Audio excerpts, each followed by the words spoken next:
And we are back for the finals of the World Blitz Championship, the last matches of the year as we are about to hail in 2025. But we've got some titles to bestow, and it is some juicy pairings indeed. First of all, in the open section, we have a former World Championship matchup between one Magnus Carlsen and his former challenger, Jan Nepo.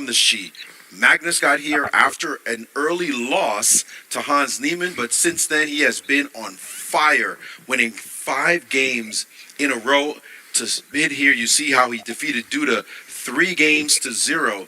Jan Nepo, on the other hand, was not as clear. Well, he did do damage against his countryman Volodar Murzin, but against Wesley So he had a hiccup losing a game and had to come back with 2 moves, similar moves, finishing off his opponent, a rook sack for a knight on the e6 square, and it took him to go to 5 games to be now competing against Magnus. In the other matchup, we have 2 Chinese superstars. The women's world champion, Ju Win-jun, who has been on an absolute tear, as you can see there. She's not needed more than 3 games to get to these finals in either one of her matches. On the other hand, her countryman, Li Ting-che, she needed to go to 4, and then she had to take 6 games, actually, before she finally won that match. We're going to now jump down to the floor with our colleague, Charlize Van Sale. We are live in the playing hall where the finals are about to kick off. Nerves are running high, tension is palpable, but on this side of the rope we have a lot of excitement in the air, with hundreds of fans choosing to spend their final day of the year watching chess. One especially eager fan over here has a really good chessboard that he wants to show us. So you've got so many signatures here. Can you name a few of the players that have signed your really cool chessboard? So this is Hikaru. I have Hikaru's. I believe that's Canary Humpu. I think the Hans Niemann. Hans question mark. Shakriar. And Caruana. You said that this chessboard has been traveling the world with you. You watched the candidates and now you're at the Blitz. Which tournaments have you enjoyed watching more? I guess this one, because it's like closer to the board's candidates. It was like a balcony at the top. But yeah. Well, I hope you enjoyed, and I hope we can add a few more signatures to this already super full board. Of course, players have just started playing. Tensions are high, anything can happen. It's really make or break. Stay tuned to the video broadcast to not miss any of the action. All right, the players did start playing. Cute kid there said that he traveled all the way to the candidates to play, to watch, and he likes this view. I'm sure all of us do, as it's Magnus versus Nepo. And that's Rosalimo Sicilian from Nepo, and I do have the you do have it too. Yeah, the PGM started to update. And let's take a look at the women as they have also begun. So we're going to try to do some split screen action as we've done before, show both boards as we can. And this one is underway. We're still just in the opening, so we're not really missing anything just yet. But we see the ladies on the left and on the right as well. So this is the board, and they have started their games. This game is pretty sharp already, as you see the bishop d6 move. And it is Ju Win-jun with the black pieces. Let's just be clear on that in this game. And they have known each other for quite some time, obviously. Rivals in their home country. But guess who knows each other for possibly longer time? Nepo and Carlsen. Their first game, I believe, was won by Nepo when they were playing under some under 12 tournament, you know. All right, so both matches indeed sharp. This one's getting a bit simplified, though. This is getting a bit simplified. Let's watch Magnus Nepo. Or Nepo Magnus, should I say. Well, we should be able to watch both. I mean, there's no reason we have the tech to watch both. This one here is already actually a little bit simplified as well. But this position between the two of them, although I have to say, White's structure has been slightly compromised, but he is hitting a pawn. He wants to go d4, right? He wants to take a free pawn. First, Yeah. like, you better go defend that guy, it says Nepo. And now maybe he might play, but now his knight's headed to c4. He has played knight He went to knight d2, d2. Once they go to and he wants to go to c4, c4 and challenge the pawn sitting on e5. Although this knight on h5, you got to watch. It might end up on f4 at any moment. right? So what to do for Magnus Carlsen? Bishop g4 could be one of the ways, well, to stop knight c4 at least for now. Right, and then if you're forced to trade, you're forced to trade. It's not what I can do. Yeah, bishop g4. The queen on c5 does leave a nice impression. Absolutely. It also keeps an eye on a7, so it's not that easy for you to move the a8 rook. So h3 and captures played, and then knight f4. King h2 needs to defend the h3 pawn. Did I just see b6 get played by Magnus? Can this be real? Yeah, b6. Just like that. ab6, ab6. And his point is, if you take, he's going to put his rook on b8 and then pick off your pawn on b2. But wait, but what happens if, yes, rook a8, and now if you take with the rook, e5 pawn is dropping. So he had to take the queen. He captured the queen, rook, check, king g7, so it's Assessment by Magnus. Is this okay for black? so queen against two rooks, but queen and knight are notoriously good at kind of complementing each other and, you know, attacking the king. I'm not sure if it's, I mean, what to take of this position. Normally, you would like to have the two rooks, especially since knight takes e5. Yeah, but I wasn't sure, like, how do you reply to queen g5? I guess knight g4. Ah, well, g3 is possible. Yeah, Never mind me. G3. Never mind me. So knight e5. He did not. He did not play. He did not play. Well, he is still eyeballing the pawn, and you can't defend it. So the defense defend d3. Why can't you take this pawn now? Can you take e5? Yes, you can. But then white, black has a sneaky knight e6 move, but the knight is pinned, and you'll have to go f4 in order not to lose it. Well, and Nepo's went knight e1, and I don't think we like knight e1 necessarily.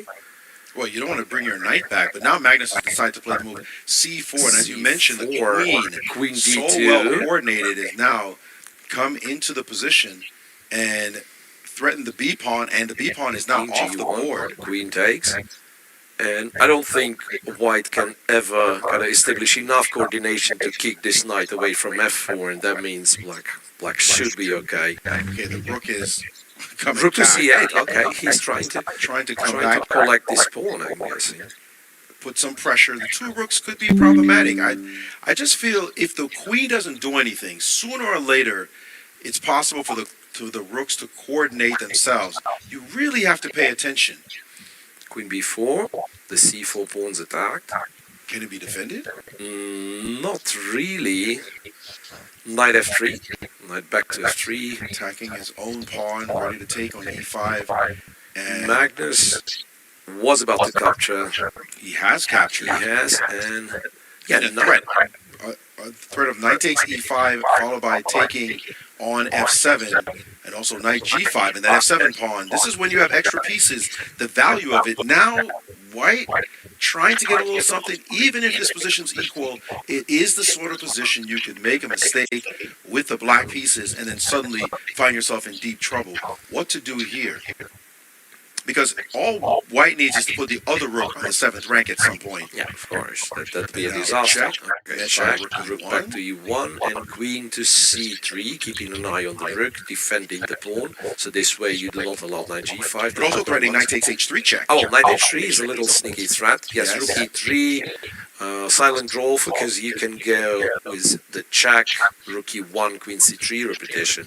Magnus eyeballing the clock there as his time is ticking down as well. The other game, by the way, has just been even Steven throughout. Magnus not Queen repeating. b2 now, no repetition for you, dear sir. Let's continue. Well, he believes in the power of the queen. But you've got to wonder what's up with knight g5, and it's been played. Well, but after a check and queen f1, how do you guard g2? You've got to play rook g3. And then knight e2. And then knight And e2? he's going for it. Yeah, no. it's a check here. Oh, and man. Magnus's magic once again. Queen to f1. And he surrenders f7 with the check, but he will be the one faster attacking the white king. Because Yes. queen g2 is a terrible, terrible threat. And after rook g3, guess what? Knight e2, queen g1. How does he defend? He took. The answer is he doesn't. He has to capture on f4, after which black is winning. Black is definitely now in the driver's seat. That c-pawn is way too strong to be trying to prevent. Somehow, how does he even coordinate these pieces? The only luck he might pull off is, and I was about to say, trying to get that f-pawn, but knight e6 is met by g5. That's a good, good thing. Yeah, well, there is a chance. Like if you sacrifice the knight for the c pawn somehow, and also manage to grab one of the pawns, it's a lot of ifs. But That's a lot of you can ifs. play. You can play for the fortress. Knight d8. It's a funny move, of course.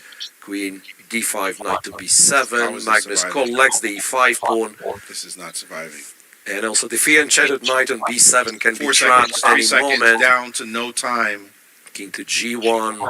This is completely winning for Magnus. It's going to be his 6th in a row. Howell just moves the c pawn, and it's hard to stop. The other game was a draw, by the way, by the women drawing their matchup. And any moment now, Magnus is going to figure out how to win, and he's figured it out. f3 check, king drops back, but then you have a check followed by queen f2. So kind of He opening doesn't the wanna position, allow opening the rook position takes even at further. 3. Oh, wait a second, you can give a check and take on g2, which he did not do, but still seems completely winning. How do you hide your knight? Your knight looks like it's going to drop somehow.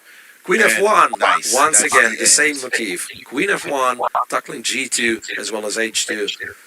And then he needs to find a way to approach either the rook or the knight. 7 seconds though. Yeah, don't get Gotta be baited. fast. Gotta be fast. King to d6 allows knight e4, something you do not want to do necessarily. That's it.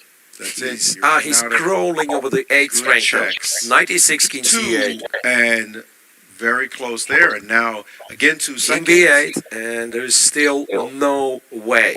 And he has resigned. Magnus rolling 6 in a row, man. 6 in a row with from the Magnus black Carlsen. pieces, that one, by the way. That's a statement. He loves this format, and he is looking to once again prove that he is dominant in Blitz. No question about it, that game. The other game actually was always small margins, nothing significant as the ladies played. Yeah, so That was it's a draw. very, very solid, almost flawless game from both sides. Ended in a draw, and we are waiting for game 2 of the finals to start. Do we have a graphic of the last champions at World Blitz? I think we have We to. have that graphic. If we could ever pull up that graphic at some point to show who the champions have been, and here it is. You would think this graphic is messed up because a lot of the same face, right? But in fact, it's 6 times world champion in Blitz. Magnus Carlsen goes for his 7th and 3rd consecutive title. Let me tell you, the Chicago Bulls in the 90s won 3 in a row, and then Jordan retired, came back, and they won 3 more in a row. Magnus is trying to pull one of those acts right now as he won 3 in a row after winning early in Dubai in 2014, then retired, so to speak. He did not really retire in Warsaw. Maxim Vachilagrov did win.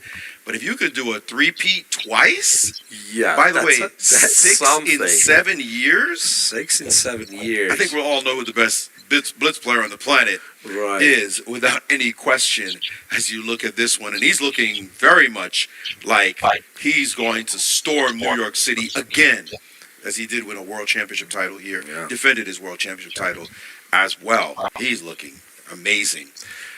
Great form. Well, we're about to start game 2, and Nepo lost with white.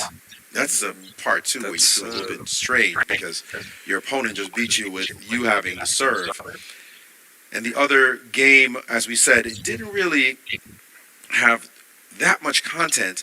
We'll try to keep our eye on that game as well, of course, as it's going to get more and more tense. So we'll try to put 2 positions up at the same time. Yeah, I'm trying to find the PGNs for the both games, like open and women's final. Yeah, well, I found some version of it. Magnus Carlsen, game 2 with the white pieces against Nepo. Obviously, if Magnus wins this one, this match is over. I mean, there ain't going to be any comeback if he wins this game. Never say never, as they say, because there've been an instance, well, not with Magnus, but Peter Swidler leading against Karyakin in the World Championship final, World Cup final. That was it. Yeah. Okay. Anyway, I'm going to say that It's not doesn't the mean anything. Because if Magnus wins this next game, it will be brutal for Nepo to try to come back after being. Look at his face. look at Look at his face now. Look at Nepo. Jeez, I played so well. I was dominant at some point, and now I play this guy again, and he just schools me. I mean, that is clearly no fun when Magnus just insists, I'm better than you, dude. That's it. I'm just better than you. And I'm looking to win So there was title. 6 in a row for Magnus Carlsen. Yes, and their handshake is off, and they have begun. Let's take also a look at the ladies and make sure, as we see an Alapin land on this screen. It's a bit of a surprise, though, isn't it? And there the ladies are off as well. And we'll try to get a split screen for everyone so we can watch both at the same time in the PGNs anyway. And Well, the ladies repeat the same Queen's Gambit, okay, more or less the same Queen's Gambit with colored reverse, so, okay, this time with the knight g to e2, which once upon a time was considered to be like very promising for white, but apparently now black found the way to neutralize white's potential plan of f3, e4, and so on. Anyway, it's a very rich position. Don't be fooled that it's quiet for now. well, 94, an explosive move Oh, wow. to just try to break up the narrative in the position, as you see there, because if you have to trade something. Pieces are coming off. If you take on e4 with the bishop, black might as well consider capturing the bishop on h4, kind of getting. And that's what Ju and June is going for. Takes, black captures the bishop on h4.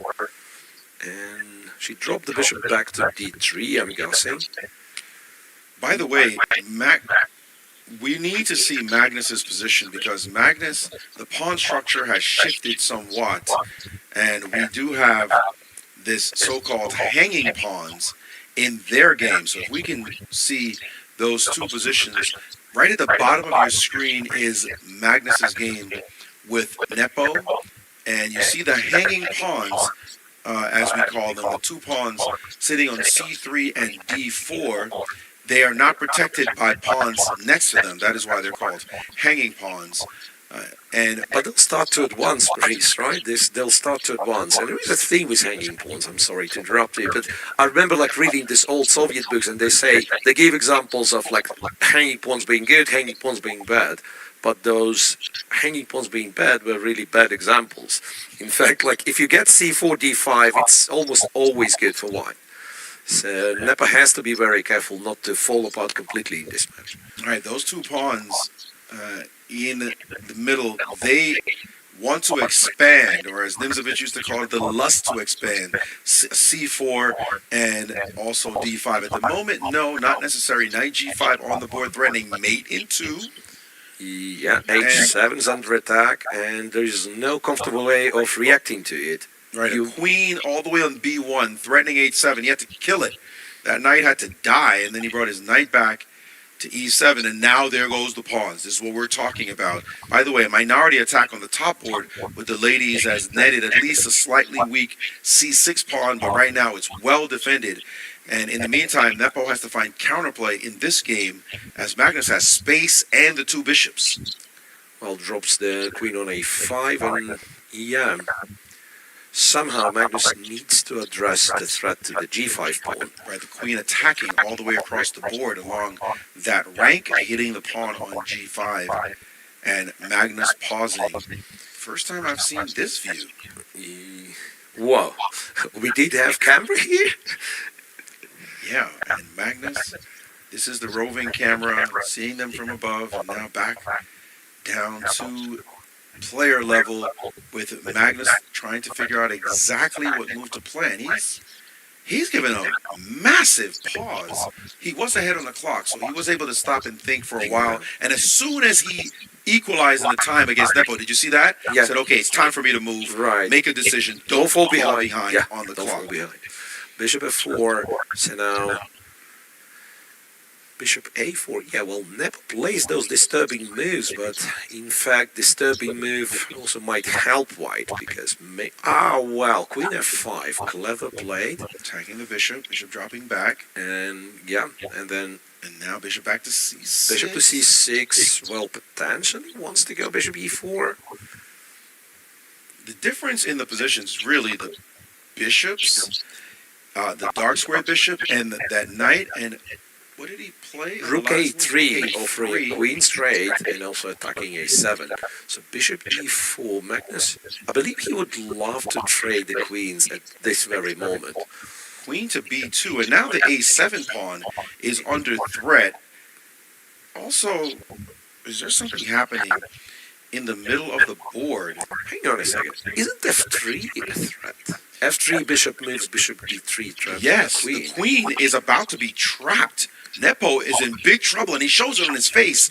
F3 played, and he's shaking his head. He missed it completely. His queen is about Look, to have you drop. seen this? Look at this. Have You you can seen this? see it on his face. He cannot move the bishop away because if he goes away, bishop d3 wins his queen. That is going to cost him the game. And look, he's making all kinds of faces. It's but not even like Magnus himself. He's looking at Magnus and saying, you're going to beat me again? Really? he just Stop. missed it completely. Stop. Please stop. He just missed that move, and Magnus looking to win 7 in a row as the bishop simply cannot move off the diagonal because of bishop to d3. His queen, that seemed like it was doing some kind of active play, it was trapped in the position, and he had to sacrifice Now, come on, a that's piece. over. That's over. 7 in a row for his 7th title of Blitz champion. Well, the game's not over yet. Nepo will try to mix this up, but we can almost book it as he just dropped a piece to Nepo, and he's desperate to Queen maybe... c2, as cynical as it gets, to just trade the queens. Well, knight h4, he blundered knight h4 though. Who blundered All that right, H4? Magnus, because now default pawn. I mean, That is come not on, a blunder, it's my kind of a silly to analyze the position where one side is up a piece, but Yeah, he's not You losing know. anything.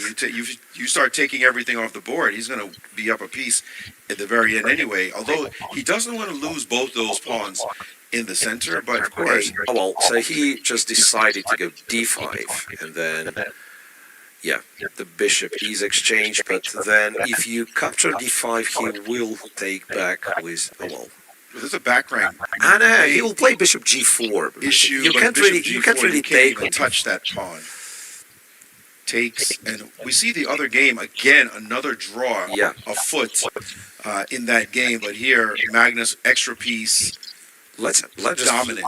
Let's just show this one. I'm guessing because the We other don't- game. This is over. We could keep the boards together. We see 2 positions there anyway, and so that's it. Resignation, dominant play. He just stole the queen from him. Magnus now up 2-0, and Nepo just feeling like a hammer landed on his head and his face, making all kinds of gyrations there. And let's go to the ladies. Did they draw as yet?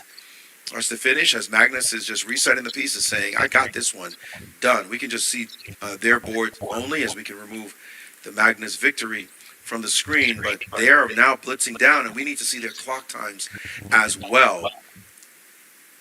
Do you See believe here. there's a chance you can win with white?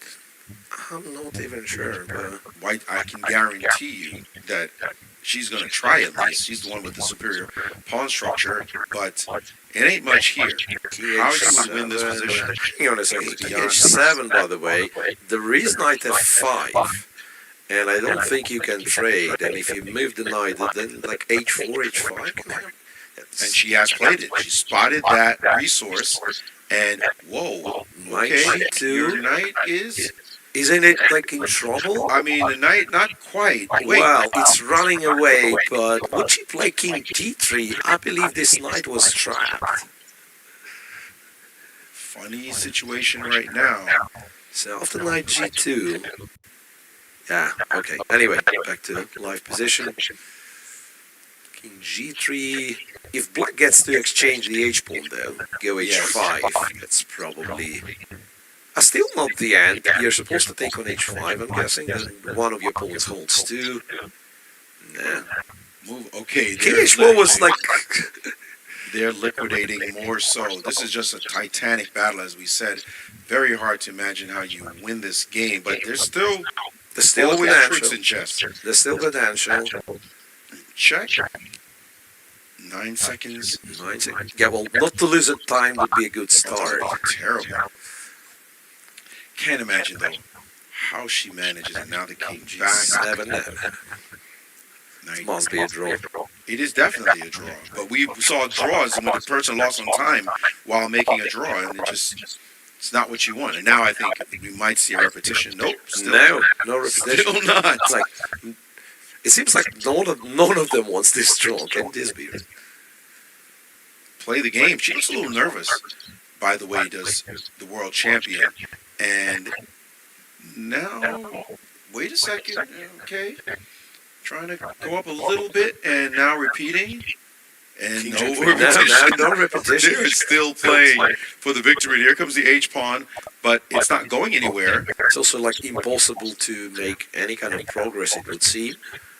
This is the thing about Blitz. In a classical game, they would have Yeah. stopped already. Yeah. But this is Blitz. Nobody's doing you any favors. Wait a second. Yeah. There this goes one pawn. Takes. Yep. And we're very close now to the draw. G6. We can probably see king takes on h4, and now we will get the draw, as both sides will simply equalize, Okay. and that is that. Playing take king against king, titanic fighters, indeed, and 2 draws. Nobody has won a game yet, but the exact opposite over in the other match, as Magnus looks absolutely magnificent, just dominating the entire competition. After losing to Hans, he has looked like a runaway train. Absolutely. Well, 7 out of 7 on his path to become 7 times World Blitz champion. You see a smile there? Friendly smile from the two of them. Yeah, They're actually. walking together. What's These are happening? opponents. Rivals. They're playing for the world championship, and they're acting like sisters.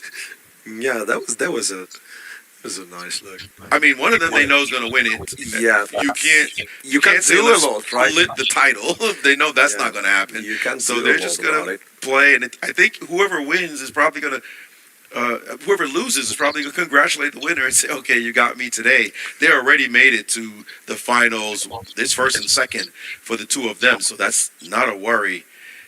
But did look funny though watching Yeah. the two of them smile. Meantime, Magnus and Nepo, there will be no smiles. There will be no smiles, and Magnus is asking something. So, When well, do how they long? start? Yeah, how long do I have until next game? Not much, buddy. It's 3 minutes 2 after minutes, yeah. every.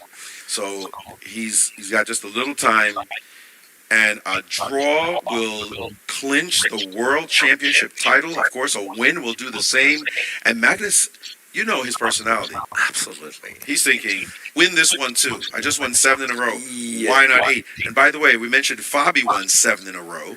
So When to he played overtake yesterday. Fabi, to If he overtake can Fabi. 8 in a row and say, yeah, and he'll point that out, by the way. Anything you can do, I can do better. Right. Exactly. And Julian comes back to the board, also smiles still They're on her both face. smiling. I mean, It's incredible. They keep playing these cards, but they keep making draws, fighting draws. Well, 4 draws, in fact. But they behave like friends. it's like some Playing inside a friendly joke between match. the two of them. Yeah. Look at this, she's still smiling. Like, she's having a good time. What better thing to be doing than playing the finals in New York City? I mean, come on. You can't beat that. They came to conquer, and they did. Right. Like you said, the Chinese contingency, the women came in force to dominate here, and they're doing it. Yeah, man, but imagine, like, let's assume this match is over, Magnus wins, right? Nepo made the most money in this tournament. He And sure did. man, he will be unhappy. And I mean, the way it works is amazing, right? I mean, You're before right. the tournament, you say, you get 2 second places. I'm for it. Give it to me, I right? don't know though that he made the most. Is that true? Well, he tied for the second. What is he taking home for this one? Is it 60 or 70? I think, wait, Blitz was 60 for the first, 40 for the second. Oh, Yeah, it no, could be, yeah, we can discuss that, but I mean, he made more than first prize in this tournament. He's taking home a chunk of change. If we could see the prize just before Yeah. we start, just to see, he's taking home 70 for Ah, second. 70 for second. But he tied for the next position with Grishchuk. Were those identical? I mean, anyway, over 100K, and he's unhappy. He will walk out for sure. He's getting at least 70 and another, what is that?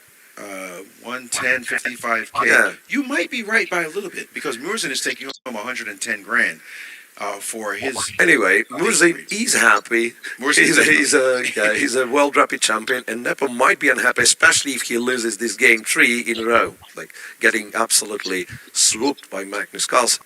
Bishop, yeah. Again, all Magnus needs is a draw, but we know his personality will trend towards trying to win this game. And He wouldn't reject a draw, though, if it's offered. I don't think. you think if Nepo offers a draw now, Right now, no, he takes it. I believe Magnus takes it anytime. Well, not anytime. If he's winning, like if you get a lost position and then ask for kind of beg for a draw, this is where you get no. I'm curious. I'd like to see that, actually. Yeah. Because I've seen Magnus in this 2013 Sinkfield Cup. A draw won him the tournament against Levon Aronian, and Levon offered him a draw, and he said no, even though he was down a pawn, only with compensation. He turned down the draw and won the tournament anyway because, and by the way, a loss would have forced a tie with Hikaru Nakamura. If Hikaru won, I think Hikaru did win that game against Kamsky in that tournament, but Yasser Sirwan and I were stunned, and we talk about it to this day, that Magnus turned down a draw that would have won him the tournament flat out clean. So I'm not sure about what you just said. I've seen him do otherwise, and I can tell you, if he could rub it in everybody's face and win this in style, 8 in a row, he likes the poetry of that. Yeah, but I'd say you have more control over the classical game, right? Like here, you can accidentally blunder, and all of a sudden the match you had in your pocket, it turns into you leading by 1 game only.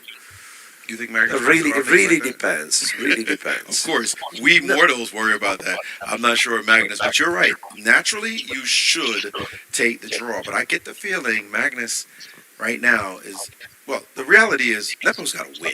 So Yeah. there ain't going to be no draw. We should not really discuss these things. Yeah. Nepo's trying Nepo to win knows this he game has more to than win. anything. And now Bishop F5 challenging the E4 square and also the bishop on D3.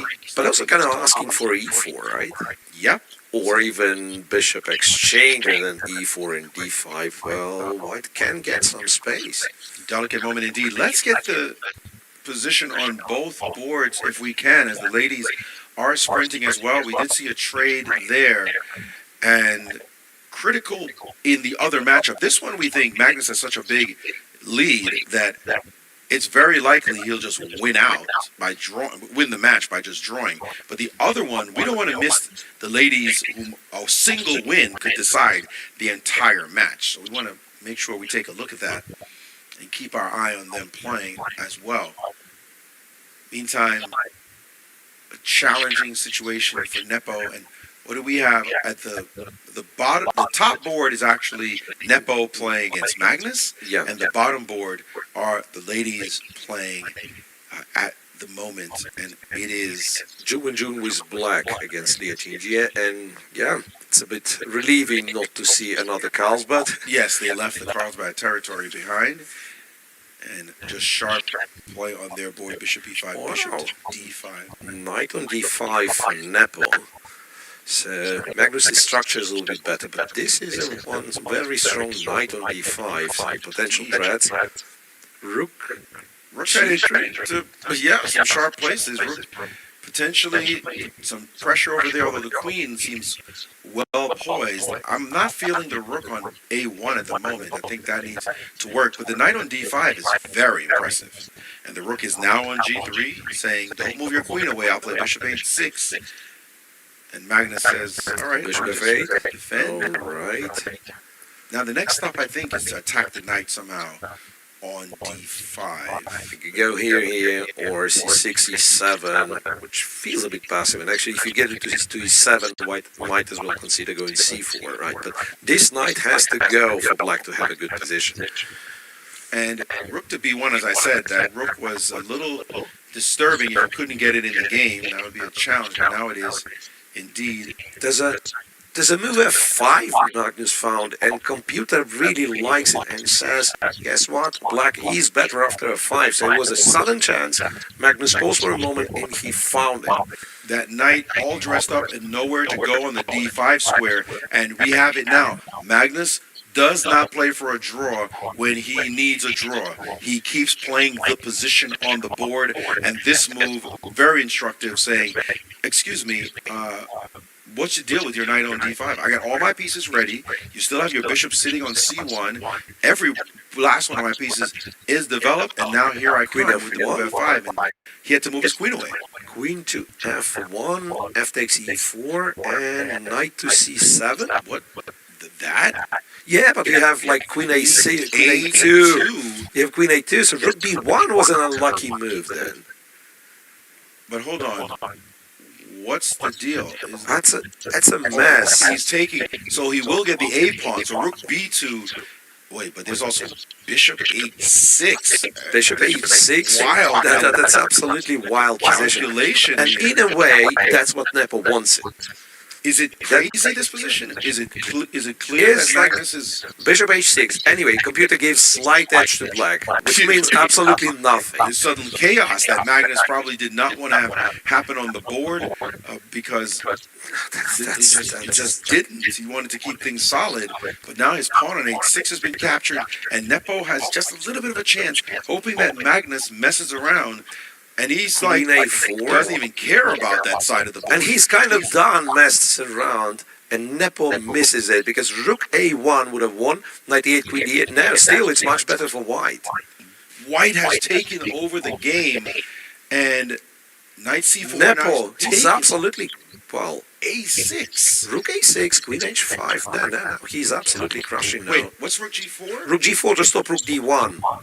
Stop rook d1. Nicely done. And the very secure rook. Magnus is busted. Magnus is suddenly busted. A comeback is afoot as Nepo has a chance. Queen to f5. Nepo knows it as he looks at his clock. Big chance here. Save the bishop with bishop e3.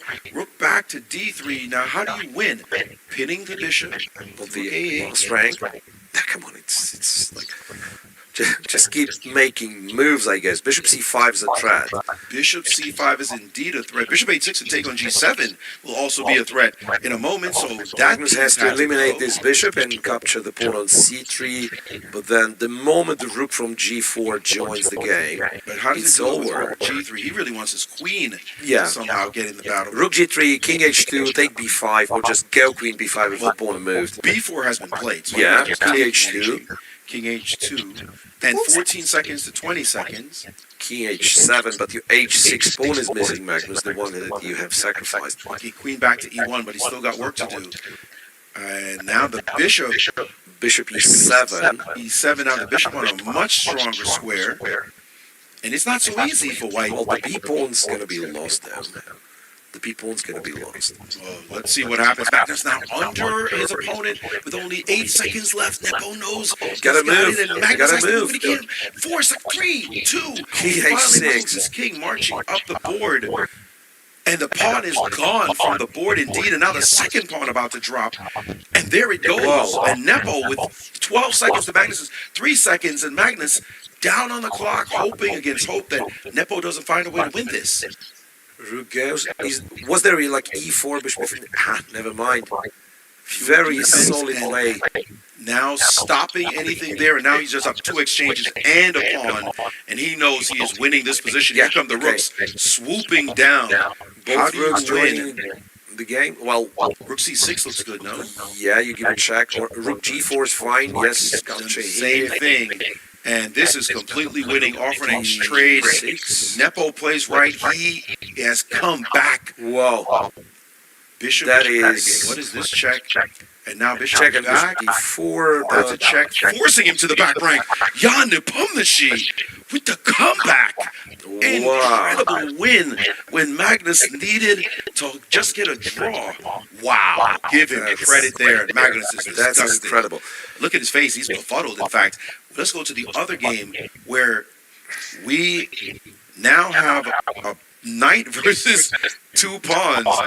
These two are just battling right now. I mean, Man, it the can knight's be- not going to win the game. It can once again be a draw, and what it will be is a very long game, right?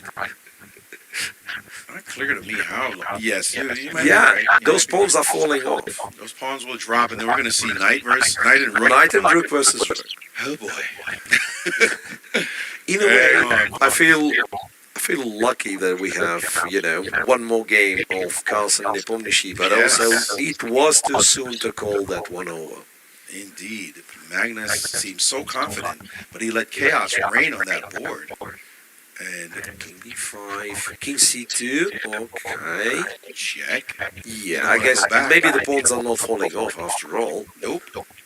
White can't make progress, it seems. Don't play King Don't B3, go, you get don't go mated. the third rank. King b3 is also not very close. Same checkmate. Okay, the pawns are going. Yes, the a pawn is gone. Indeed. Rook takes, and rook c5 you have. No, you have this rook, yes. Yeah, rook c5, then the king's gonna go capture b4. Here she bringing up her. Well, it's not for long, right? But it's the thing about it is it doesn't even matter. It's still a draw. Yeah, And we're going to see exactly. 50 moves get played. In a way, one Oh, would she say. almost played rook d3 and allowed knight Rook c5 d3. check. Oh man, she would have lost her rook. Watch out. She Okay. almost played that move. That would have been crazy. Watch out for those tricky knights. Yeah, okay. Okay, here we go. What move number was that? That the last pawn got captured. 83 or something. Yeah, move 82 was the capture of the last pawn, so we are looking at move 132. And this is generally a pretty straightforward draw. Challenging her there. And you can try all you want, but usually there's not much. You just cut her off. There's no easy structure that wins, and she just keeps offering trades. Okay, king d4. But and we know what's going to happen. Don't go anywhere on the 6th rank. Oh, well, this one you can do.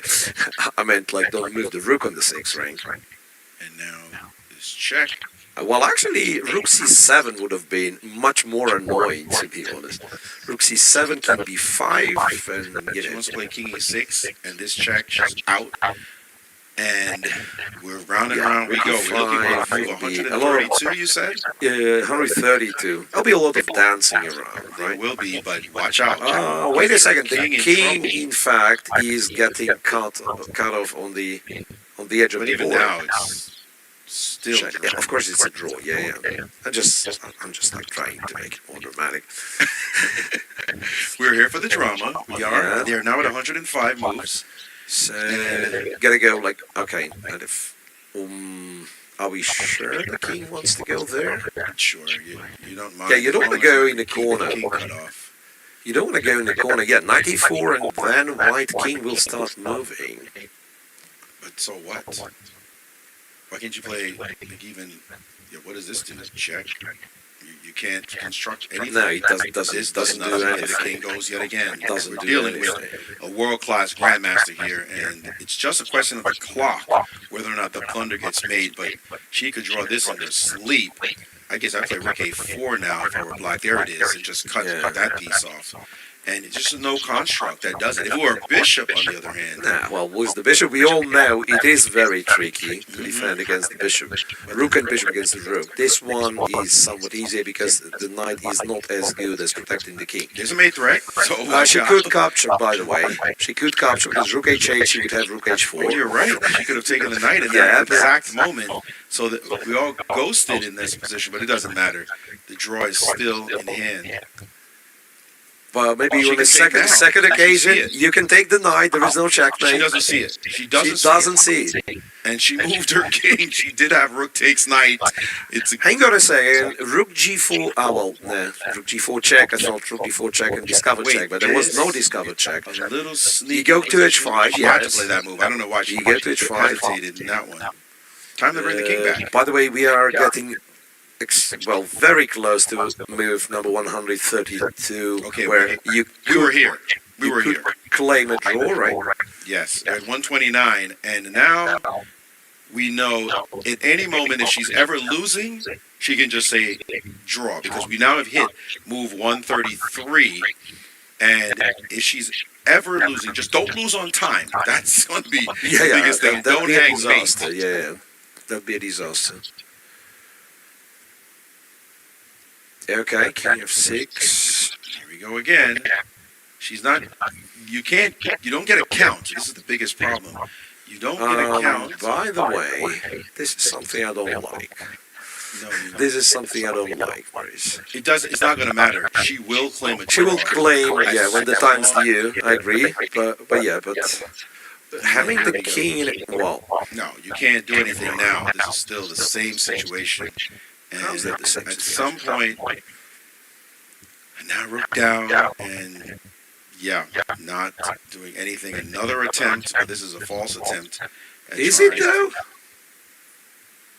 Oh, and now knight g5. Okay, now we're.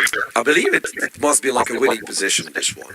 It must be a winning position. The thing is, like, you're too late to win. It is not. This is still not a construct. I don't think it's still a construct here that does the job. It's a very advantageous looking position, but it's not enough. And they're at move 148, so they're 60 moves. The arbiter could step in at any moment.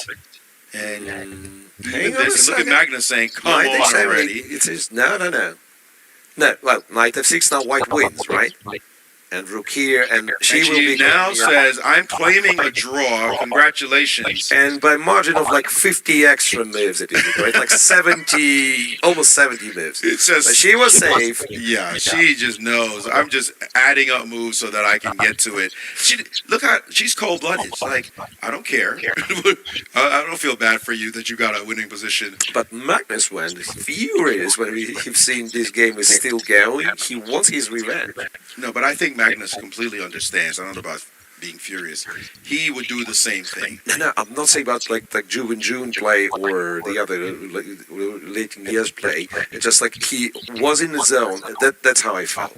Like he was in the zone. He drove there. He came there. He wanted to start the game, and then he understands. Okay, this game's still going. I think he's seen enough of that to not mind too much. If that's going to distract him, then so be it. But the question now is, can he draw with the white pieces? Right? Hang on a second. You just said that he'll be playing for a win with the black pieces, which didn't end very well. So now you're saying he will be playing for a draw with the Well, white pieces. I didn't say he would be playing for a draw. I said, can he draw? That is the only question I think on the minds of his fans, saying, let's get out of here with this title. Well, Nepo is not going to comply. He'll be playing 153 moves like we just saw if necessary, but he must be thrilled at least to have stopped Magnus at the door. No 8 in a row for you. You can win 7, but you can't win 8. As now, will Nepo be able to pull off what would be an absolute miracle by winning this next game and taking it to overtime? 2-1 right now for Magnus, while the ladies, they have the measure of each other.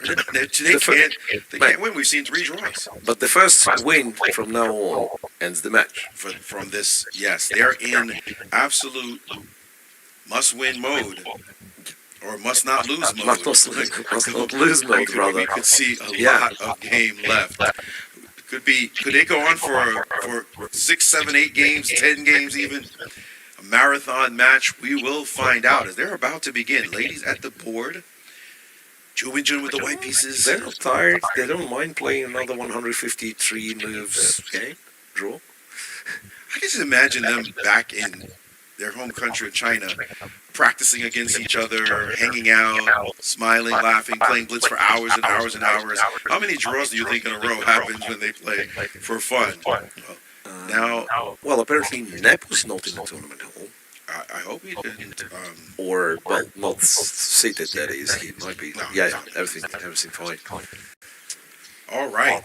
Well, we will be following both games as Nepo again has got his back to the wall, and the ladies are in sudden death, is what they are. They're in sudden death.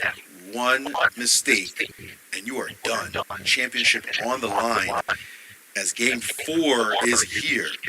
Will we see a tiebreak in both matches? Only if Nepo manages to win with the black pieces, beating Magnus 2 games in a row, the way Magnus thumped him 2 games in a row. This would be a story for sure. And both players just get game face. Look at Jan. He's almost like... Move that queen out of my way. And Magnus there trying to make sure he is in the zone as well. This is the kind of drama we wanted to see. That game 4 was actually necessary. Not expecting Magnus to lose that last game, but here we are. Yeah. Handshake. Look at Nepo kind of tries not to look Magnus in the eyes, it seems. Or whatever this, whatever this is supposed to mean. And a French for the win. French for the win, and Magnus is kind enough not to play the exchange French. And that's so amazing about Magnus. We all know. Right? Would he want to? Would he want to make a draw in an exchange French? He absolutely could. The other game is underway as well, and they're back in that Carlsbad structure that made only draws so far.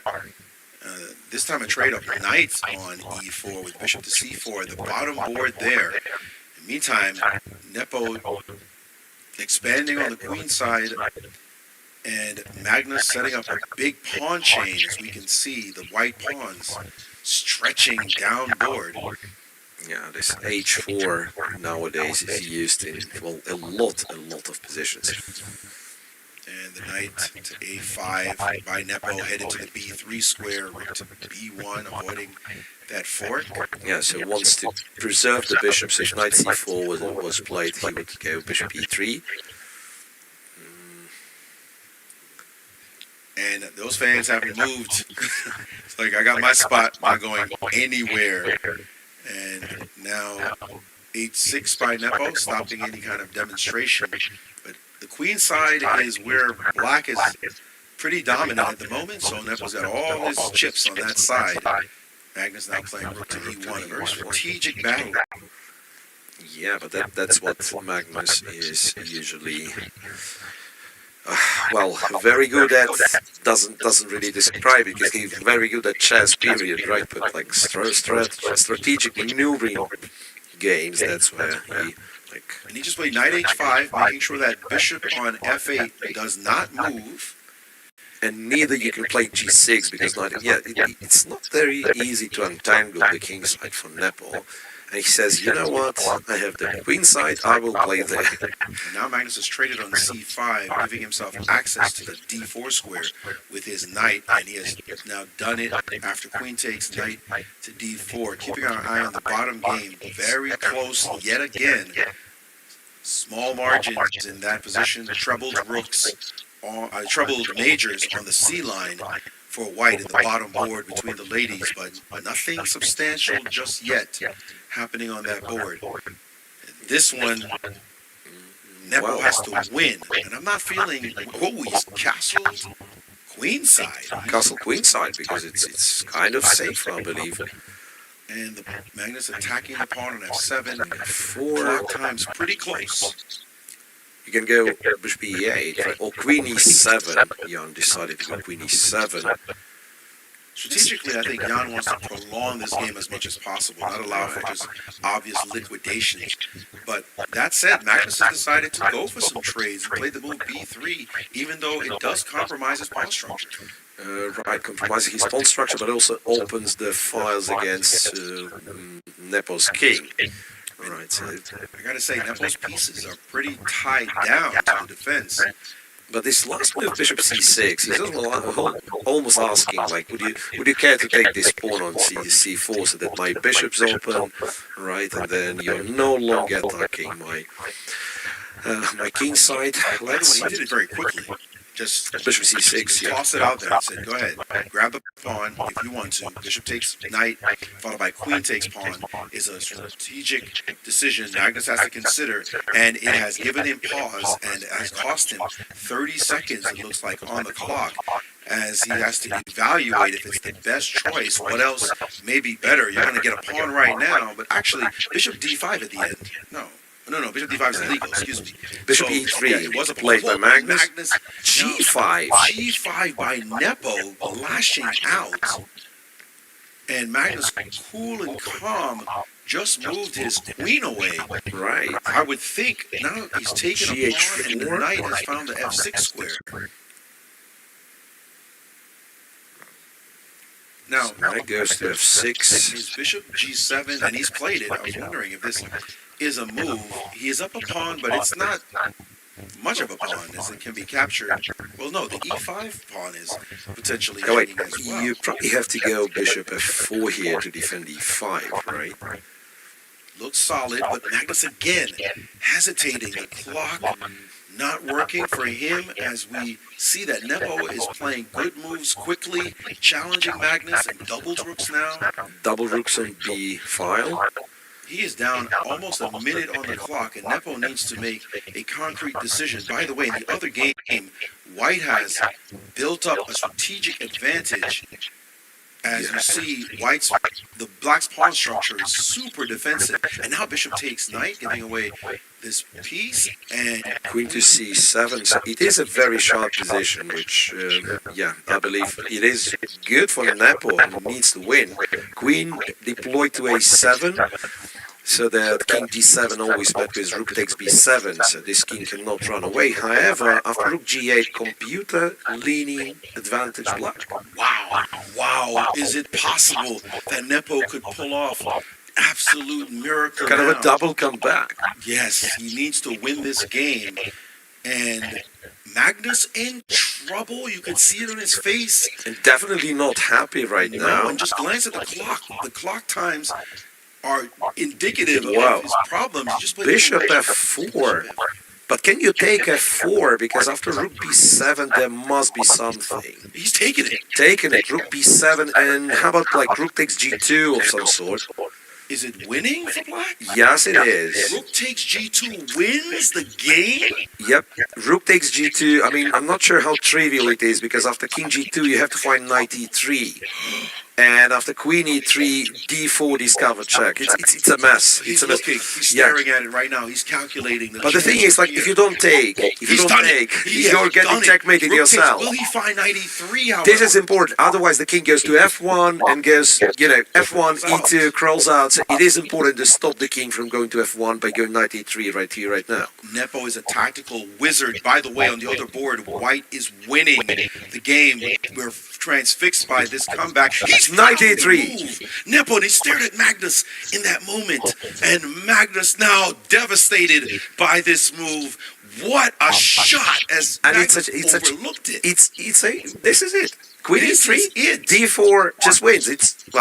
If you want no evaluation, it's minus 44. No, It's a over. lot. And It's a Magnus lot. down It is a 7 lot. seconds. And he has resigned. Nepo with a comeback of It's a 8. 2-2. It's game 5 for the Let's go finals. to the other game because White has an edge and may win her game, but it looks like she's lost some of her advantage in that one. If we could just pull up the ladies, that comeback was extraordinary.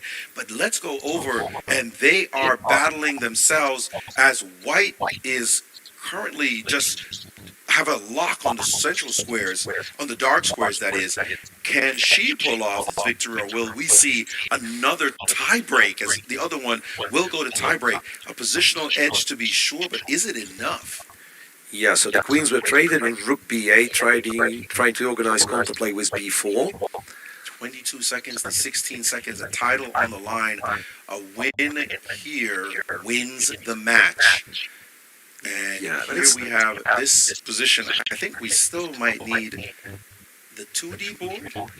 B4 played, takes, and now rook back, and this is looking highly equal now. The king coming over. Yeah. 4 draws in a row, likely, but we're still far away from that because there are just too many pieces on the board. We see 92. Anything can happen. Really, anything can happen. Pretty much 10 seconds each, with the board full of pieces. 6 seconds, 5. She needs to make a move. The knight dropping back. And where's that knight headed? Where is the knight headed?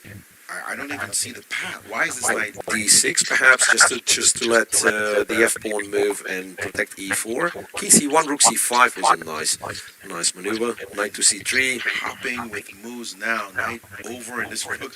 Look at them. They only have 4 seconds. 3, 2, 1. She's got to move. And she just made a move with 1 second left. 3 seconds on her clock to 4, and now 2 quick moves to get a little bit of time. And now a trade and rook down. And what is happening back in the position as she attacks the pawn, and now swinging the rook over? Now they've got a little bit of Accumulated time. some time. Yes, and are they going to repeat? No, rook down, attacking the pawn. She can repeat, yes, because there is like pawn on b3, we don't see it because there is a knight. Well, white did find a way, because now if you trade c3, bc3, and the b pawn falls. She just wait. She moved the king, because if you take the knight on b5, there's a check on c2, there's a black pawn on b3 hiding behind the white's knight. Okay, So that's why. to know. Yeah, exactly. And again, 9 seconds on the clock. This is why this 2D board sometimes, the 3D board fools you a little bit, because you can see there that pawn sitting on the b3 square, and they're repeating now, it looks like. And a repetition, will she repeat with rook a6? No, she D5? doesn't. She goes for it with d5. Knight takes, pawn takes. Is this a good move? No, more trade. Well, it's still, like, it is as good as the others, because it was a draw and it is a draw. I don't think white has any realistic chances. The more they play, the more they are equal. And nobody's showing any advantage. And I think here it's just going to be, well, she's just going to check. Okay, king over. Rook over, attacking the pawn, and it's about time for us to repeat moves, and we're going to tie breaks in both matches. This is what we signed up for. Game 5, Maurice. Game 5. The drama of this. Oh, man. Both titanic struggles yet again. Wow. But Nepo coming back and winning 2 in a row. What? I just realized both, like, women's finalists and men finalists, open finalists, that is, they have something to teach each other. Because these ladies, they have to teach Nepo and Carlsen how to make draws. To be 2-0-1, then Nepo 2 in a row, but how about making a draw? 4 wins in the match after Magnus goes up 2-0, and you can just turn off the TV. A lot of players, like, well, whatever, we'll just shut down the computer and go to bed. Boy, if you did, you are slapping yourself. What did I do when Nepo makes the comeback of the ages and the momentum is completely on his side? By the way, I don't really believe in momentum, but right now, Nepo's got to have his chest out, thinking, man, if I win this, what sweet revenge it would be taking a world title away from the hands of Magnus Carlsen. This would be absolutely amazing. And by the way, Nepo gets white. Nepo gets white? He won with black. Right, but wasn't there... I'm sorry, there's the talk. Draw for the colors. No, you're right. That is true. I did make that mistake there. I just alternating colors, but he won with the black pieces, and now they have to choose for colors. We don't know what color he might have. And look at Magnus. He is disgusted. The narrative just got pushed back. He was rolling 7 in a row, Absolutely. fully confident, no problems, and then suddenly, bam and bam, and he's tied. You're up 2-zip. That is the worst storyline you can name. Go up 2-zip and then just start losing all your games. Yeah, that's. Well, He is. certainly not pleased with the way this match has been going. Well, was nice at the start, winning 2 in a row, like keeping it solid, but then. All right, we see the women here. That's Li Tingxie. She is just kind of composing herself. And let's take a look at the recent champions for the women. Well, the last 10, I believe, as we see the women's world champion come into the playing hall. Both of them look relaxed-ish. And here we see there will be a new champ. We That's see women that have yeah. shown their amazing blitz skills. In fact, Gunina, Muzichuk, Lagno, and Asayubayeva all won twice Right. in the last 9 years. But we will have a new face on the list. And who will conquer New York? But by the way, Rook takes G2 check, Knight E3 check, followed by D4. Wow. Come on, that was special. A mating attack. Just as Magnus, by the way, had sacrificed a piece on F4. That was crazy, man. I'm checking this game with the computer. Well, needless to say that at some point Magnus had close to decisive advantage when Black just kind of castled long and he was, yeah.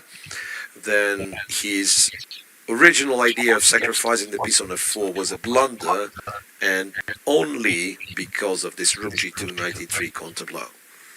And now some kind of something going on, and they chose the colors, and now Nepo gets white. Looks like we're ready And to Magnus go, seems right? befuddled for some reason.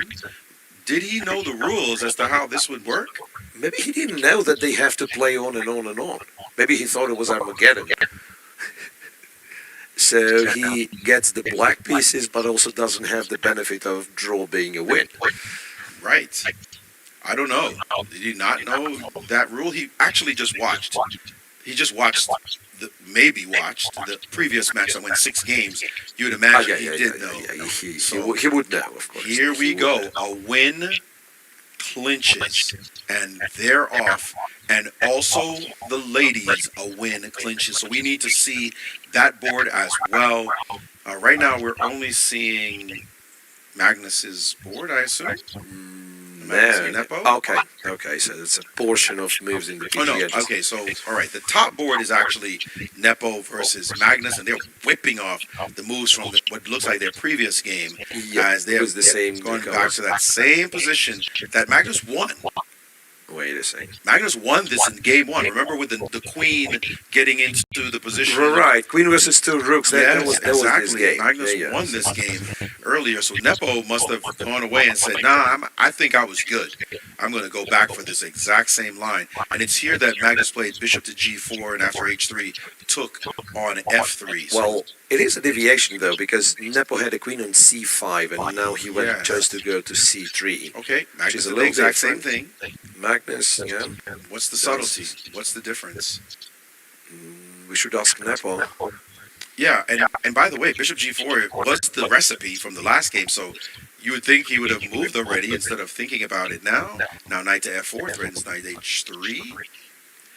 Yep. One movement of a pawn, you would think King H2 should be the standard move here. Rook He hasn't E3 is played it. possible? Oh no, he did go King H2.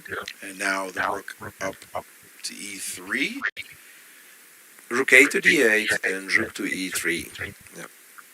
All right, what is the big plus here? Well, Black's queen side does look slightly porous. And remember, Magnus was able to play B6 in that game. Now that queen side is something that Nepo will start eyeballing.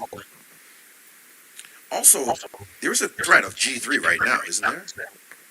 G3, your knight will, well, so Probably called, gonna right? go. Probably Knight will gonna go have to H5. H5. Yeah.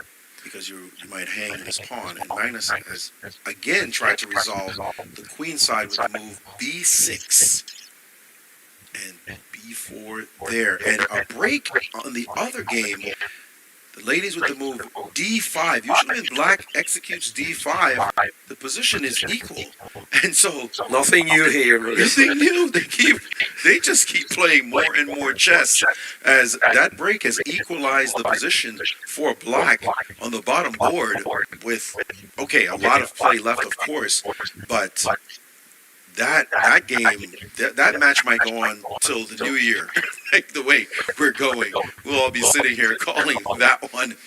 They don't seem to be able to get any purchase on each other. But all right, this top board with Magnus, a little hesitant. What are the clock times? If we could close in a little bit to make sure we have accurate clock times. And Magnus is down on the clock. Nepo with a ton of time. 2:45. Magnus is down a minute already. We know that Nepo is lightning fast. But Magnus trying to figure out what to do. But he's down and his clock's ticking down. Feeling the pressure. It's not like there is like a ton of pressure, but he has to do something. He cannot identify like a kind of a real plan, because you can go back to the e file with one of the rooks, defend the pawn, and still shuffle around. But Hold on, he keeps picking up and dropping that pawn, and finally, and he's hesitant there. He's hesitating. Look at the time advantage. 15 seconds only used by Nepo. Well, 17 seconds. he lost his confidence, Magnus. He lost Definitely. his flow. He's feeling it right now, and he went under a minute right there. Nepo Rook now d4. and And then Nepo g3 said, I'm not and even knight to interested. e6. You cannot take the rook because the pawn takes 4 key pieces. And what now? Can Nepo find a way to cause Magnus to pause again? This is the real question. Queen b2. Queen b2, what do you do here? Now the rook is threatened. Hang on a second, there is, well, again, I'm cheating a bit looking at computer me, but there is knight g5 trick, which Magnus finds. Knight g5, you take the rook, pawn takes back. Oh, and then knight f3. Knight f3 is threatening, and also capture might be threatening. Okay, but that's only equal, right? Like he does do Knight it. takes, pawn takes, Pawn takes, and now drop the rook back to e2. Has to. well, yeah. But also there is queen e6 move. You gotta be careful, because you go here, there is queen e6, and you go g4, and maybe black says, you know what, my knight is better than your rook, and goes like, The rook's not really hanging. the rook's not really The hanging. rook's not really hanging at the moment. It's like super tricky, because it's not really hanging, but also, Once the queen moves, it will be. yeah. So Nepo is Okay, queen e6 luckily is a has threat. time. Let's agree, queen e6 is a threat. So is it f4 here? Uh, Is f4 a move? Either f4 or h4, I'm thinking. h4? That's Yeah, wait a second. f4, you still allow queen e6, right. right? So h4 is a better one, a better version. And he's that's played, what he's done. because the And pawn is in fact pinned, and now the queen queen e6 will is still look to there. move. Queen e6 is still there. But don't you lose a pawn, so to speak? Yes, you do. Yeah, queen e6, pawn takes knight, pawn takes rook, pawn takes pawn. Magnus down to LP. 30 seconds, and now picked up a knight, and he has played queen He has e6. played queen e6. Pawn takes, and that pawn will be captured. But Magnus now about to win, what looks like win the pawn on g5. But white There's likes queen to make a queen f6, move. you know, there's a queen f6 move. Queen f6. And then queen f4, you know. Is queen f6 rook d3 a move? Or am I missing something? This could be, yeah, probably it is. Yeah, probably it is. Rook d3. Okay, let's see. Nepo now trying to decide. He's at 106. His time has really dropped very close to Magnus. And right here, you want to keep your time edge. Don't let that fritter away. And he has played it, and Magnus did sacrifice. This is a move that I had spotted, and he's now moved the rook away. And his idea is to use his very powerful queen on f6 and say Magnus is a bit stuck, and the move Queen d8. Yeah, that's a smart idea. Get Wow. your queens as fast as possible. But what a powerful queen on f6 indeed. Like, Rook is Can you also- play like rook a7 or something? That's what he has done Oh anyway. my goodness, that's a boss move. And by the way, the other game, did we miss something? No, we didn't. The other game is done. It is a draw. And the final position is black to move. Like played bishop c4, takes the rook, and off you go. Game 6. We can just leave them to play by themselves for a few more games. But here we go. Rook back to d7. And what should Well, it do here? still says like it's equal, but it's a very strange type of equal, I would say, because I feel like both sides can blunder. It's harder to blunder with white. But 20 seconds, that 20 seconds time to advantage. I think around now, you bail if you are. Yes, well, exactly. that's what he's done, He's just right? said, let's just get these puppies off the board and just trade everything down because no way I am going. Well, he's played e6 to weaken Black's pawn. Alright. But now he has a pass pawn. Right, I think. And now if Rook takes on g5, they're trading down now. Yeah. And we will This is see it. a draw there as well. And Nepo's wondering, did I have anything? And he really didn't. Magnus played extremely well. Magnus played exceptionally well with this tactical sequence starting with rook d4. We're seeing 2 game sixes. Man.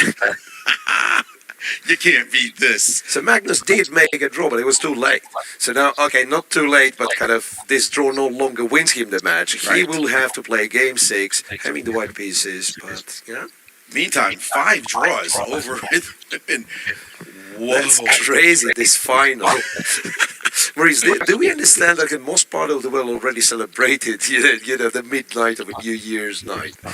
There are parts of the world waking up right now. First of January in the morning. I mean, Well, it's 6:30 in Thailand right now, 6:27 anyway, and so yes, there are people waking up saying, "Did we miss? What did we miss? Oh, wait a minute! There's overtime chess." Absolutely, a thrilling battle we see here, and this, by the way, is the first time this format has been done. And some may argue it's not the best format. We like the other way of handling, just play marathon games. But what we're seeing right here is saying, this has its pluses too. no, well, it's a cool format, but you think if this goes on and on and on, maybe you should limit it like 10 games or something. Listen, I remember Wimbledon. Who played in Wimbledon? One of the American players, and they played the 5th set of Wimbledon, and They do not have a tiebreak. they did not have a tie break, and they just kept going and going, and you got to win by 2, and they just kept going and going and going. That I don't think is going to happen here, but wow, what we're seeing is just incredible. The first time this format has been tried, and it's proving itself to be extremely exciting. As if you had it another way, Magnus might have run away with it, or Nepo might have run away with it, or whatever, and may not have any interest. But here, because you have to beat the best players in a head-to-head matchup, it's fun. Yep. And especially after Magnus rolled his opponents, and Nepo in the beginning. All right, well, we will start yet again. Next game is just set to begin. Not much time, just to go. Maybe take a quick restroom break and then come back. We see Lei Ting-Sheh already at the board. Final game 6. That's the PGN I was looking for. By the way, I no longer have PGNs after game 6 on the list. So I hope they add it at some point. No one was expecting this one to go too long. They go again. 5 draws in a row. I mean, By the way, but Jew and Jude is almost laughing at what's happening. and they're also waking up in China, by the way. So we're about to waking get up to more see spectators, right? this happened, and what better? You went to sleep, and so I'm going to miss it, and then you come and you look at this, and you say, "Wait, our 2 ladies are playing each other for the title." Great news. Meantime, in Norway, it is 12:30. Past midnight, they just celebrated, and they probably thought they had already celebrated a Magnus victory, but oops, not just yet.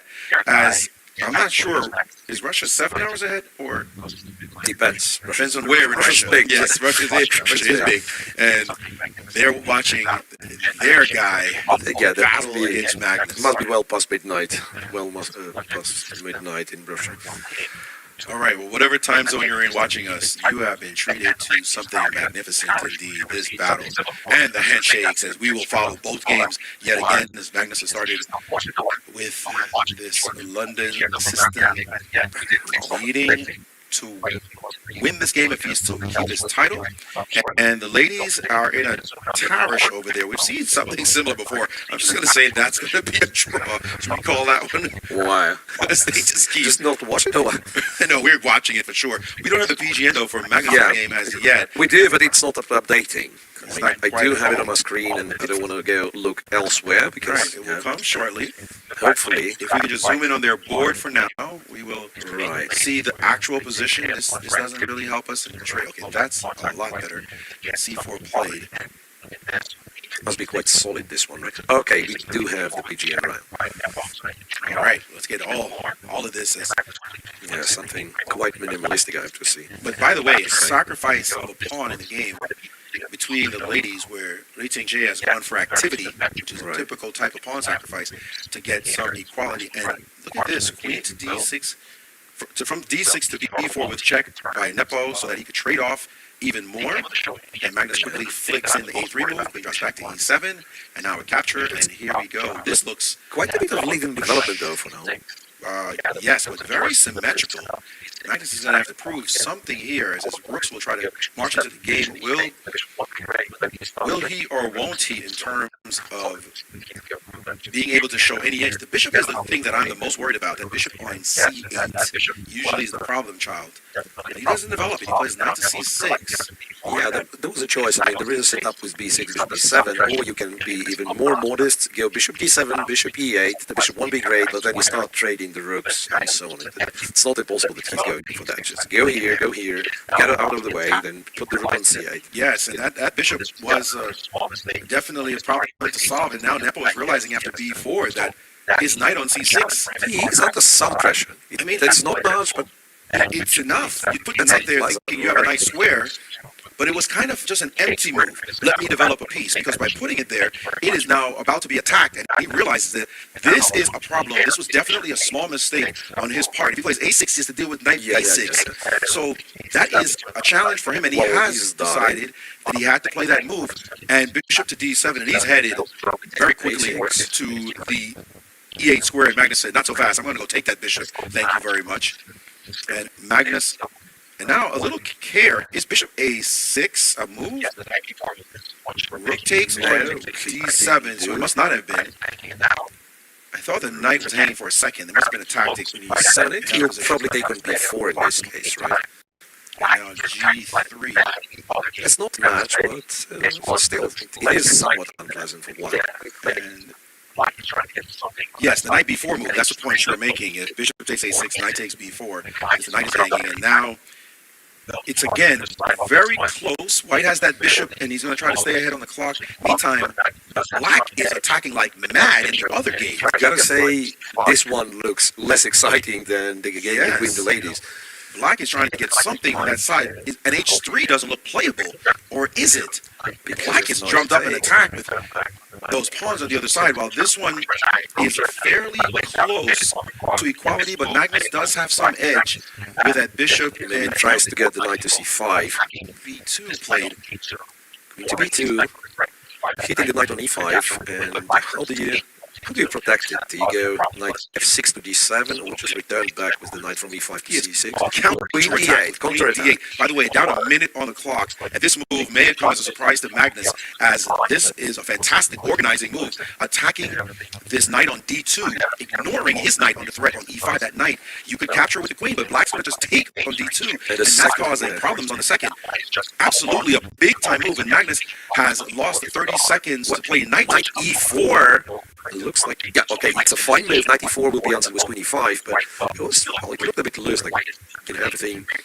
You would prefer to have everything under control, especially when your opponent has the knights, which are known for some tricky moves. By the way, in the other game, h3 chased Black backwards, and now White is just up a pawn for no reason. The activity that Black was looking for is gone, and White's just up a pawn. All right. Rook d2, so we might see a decision on that board in a moment as white, well, it's still a long way to go, but white has definitely rebuffed the attack and is just up a clean pawn in that position. We might be calling a champion as Nepo is now giving some problems to Magnus, and Magnus has decided to just say, Take look, b7. enough is enough, I'm just going to take that. Can he take? But there's a rook f2 check problem, no? Yeah, but it's not a problem. Like, okay, you take b7, Nepo takes on f2, and you agree to draw. what can you do? And we go into game 7. It's not like white has any advantage Okay, anyway. he's dropped back, Queen f3. f3. Now if you move your queen down, then he will take it. I mean, he will move his rook, and that'll be a problem, so rook to a2. To a2. Still, if you take on b7, there will be rook takes f2 check, because queen is coming down with to d2. Yeah. So point being, queen b7, you take here, and then queen d2 double attack on the rook. And by the way, white has blown the better part of her advantage in the other game, and that might be going to There will be game another draw. 7. There will be another draw, Grace. There will be another draw. No, but it's swung yet again, a mistake by black, missing a move, and so at the moment, white is still up a pawn. Queen b7 play, queen f6? Yeah. Oh, a change in the narrative. Queen f6. Okay, that's just a draw. Trade queens and rook a3, and that's just a draw. They're going to game 7. Amazing. Okay, let's get into the other game because we might be crowning a champion. White up a pawn and looking to win it all. And there goes that passed pawn. Bishop e3, black played h6, white played d5. Computers affiliation go through the roof. Points like almost. Black 3 seconds, sorry, 2, Yeah. and having to move right there with only 2 seconds left on the clock, getting that 2-second increment. And black trying to survive now as she is busted. There's no doubt that d6, the d5 pawn will go to d6, and it is going down board. Will this be over any moment now as black is suffering? But white doesn't have that much time. d7, right? And d7 threat, queen check. Knight f4. What's that about? She's just pretending a mate over there. If you play queen check, I'm just going to move. You got to deal with that. The queen is on e4, protecting it out. Bishop a5, which somehow did not. It's still there. She's still bishop a5. I'm confident she sees it, wow. yes, and she did find it. And now Queen to d5. There Beat it this is. knight. Go back. Yeah, the knight's been d8 threatening. Queen e4. You can still get trade and play d8, and that's all she wrote. We have a champ. The women's world champion in classical chess is now, for the first time in her life, the world champion in Blitz after an incredibly titanic struggle. Applause there from the fans as ladies, a champ, make that a champ square. So, winning after 5 consecutive draws, he wins game 6. And you would think it would be over, but it's not over. We are getting ready for the game 7 of the final between Jan Nepomniachtchi and Magnus Carlsen. This time Jan Nepomniachtchi having the white pieces in game 7. Yes, This is amazing. it is absolutely He's an amazing amazing. match. This match is giving us all we want. These two matches gave us all we wanted. Well, in fact, yeah. So he was draws, then he was clear that the first win will win the match. And, well, June, it was a game well played, right? Well, with Nepo and Magnus, would you say like a lot of missed chances? This last game, not much, right? No, they're settling in after probably substandard play from their side, feeling bad. Remember, Nepo got his queen trapped in game 2. Right. He had to feel like a potzer after that game, but somehow he righted the ship, got his head on straight, and managed to win 2 games against Magnus. And then now we've seen 2 draws, and he must feel like, I can't believe it. I can go beat this guy now. Ju Jun there, the champ, taking it to 6 games. After winning pretty easily in the quarterfinals and the semis, she really needed a bunch of games to defeat her countrywoman. And by the way, you see Li Ting there, she needed 6 games. So she's played more chess than anybody. She needed a bunch of games. Yeah, she played 4 games in the quarters, 6 in the semis, and 6 in the finals. Exactly. She's played more chess than anyone here, but it did not help her as the edge went to the player who had the rest. You want to argue that? We could spin any narrative. you know, we make up stories. I've got a new one. So look, it was started with Carlsen crushing Nepo, then Carlsen falling apart 2 games, and then they've realized, wait, we are both very strong players. Chess is supposed to be a drawish game. Let's make some draws. Okay, in fact, yeah, like the last couple of games went much more solid, right, compared to the beginning. Much more solid, like even, it's not like somebody had a huge chance and then, yeah, like giving it away. It was like very solid straight to start to finish. You remember their world championship match, and they drew the first 5 games before Magnus won game 6 in a marathon. The monster game, right? Yes, Right. and then Nepo fell completely apart and could not compete. Here, Nepo took it on the chin 2 games. He said, oh no, he's just falling apart. He's going down. He got his queen trapped, looking terrible. Magnus is going to cruise. But he said, no, my friend. I have learned my lesson, and I'm actually pretty good at this Blitz thing. Managing to take it to Magnus, winning those next two games, and now two draws and a handshake, and we're only focused, as we say, then there was one remaining for the title. Game 7. I tell you, Game 7 is if you're a basketball fan or a baseball fan, Game 7 is the most beloved name in sports. So you're telling me Game 7 should be the game? The decider. That's how it works in those two sports, and we're in the U.S. after all, so might as well go to a Game 7 and honor the host country for this matchup. By the way, ice hockey is the same as well. 7 games decide it all in those major series, right? Yeah, I'm saying. So, World Series, only the Super Bowl is not like that. They couldn't play 7 football games. It would be sick. But here we see a Game 7 among these two absolute gladiators, gods of the sport, two of the best players on the planet, the best player on the planet, playing against one of his main rivals in chess. And here we go. What do we have here? That's something quite original. That's third move, bishop e7, known as Hungarian defense, if I'm not mistaken. And it transposed into something relatively standard, but still not really, because the bishop on b2 is not standard. Not exactly a complex structure. Yeah. This is something you could see back in the 1890s, early 1900s. They just play some setup and see what happens. But these kind of formations, you could bring them back and see what happens. But it's so easy to get nothing out of a position like this one, because Black's position is ultra solid, like just ultra. I just traded off the dark square bishops, nice little check. Does White have anything? White on G3 is my least favorite piece, I'm going to say, even though White has a spatial advantage. That's a knight. Cheeky check on c3, because he was planning. I believe he was planning to block with the queen on f6, but on c7 Paul was saying okay, now, whoa, all right. Now Nepo was saying, I don't know what you're talking about, but I like my knight and ability to play the move f5 with the knight ready to join. And now e5. Wow, because the knight on c5 prevents you from hanging knight on c5, does not allow you to capture e5. And the other rook's going to go to a center. If you move this knight e4, that's kind of the worst knight becomes the best knight in the position. Queen to e7 and a Capture capture. on d6. And f5 will always be something to think about. Right. I'm not sure what he does, So be careful. Nepo has again just whipped out his moves, and he's just down 22 seconds to be precise on the clock. And Magnus, already you see him glancing over there. I'm not bringing it up because I'm just a commentator looking for a storyline. Magnus is concerned about his clock time. He knows he probably should be okay, as you see him moving very smoothly there. Rook e8 is clever move. Said that he has the ability to trade the queens with the jacks. There it is. Okay, queen a5 is a pawn. There should be some compensation as queen centralization and queen f2, but yeah, you can take on a5. I'm not a fan of taking that pawn. I'm going to tell you right now, because I'm not as greedy as my good buddy Yasser Surwan. But it wouldn't be a discussion. It would be a discussion. But the fact that the queen does leave the center of the board and allow Black's queen to start dancing is problematic. And in this situation, I don't think Nepo. Okay, he just channeled his best. Yasser Surwan and took the pawn. I just thought he would just avoid taking this puppy, but he said, I'll take it, and you prove to me what your compensation is. And somewhere Yasser is smiling at this development. Now, what did Magnus have in mind? Yeah, well, in fact, you do have a path to equality from what I can see from computer suggestion, which is b6, queen to b5, and then using the fact that there are some back rank ideas to go knight e4. Will Magnus spot it? That's a big question.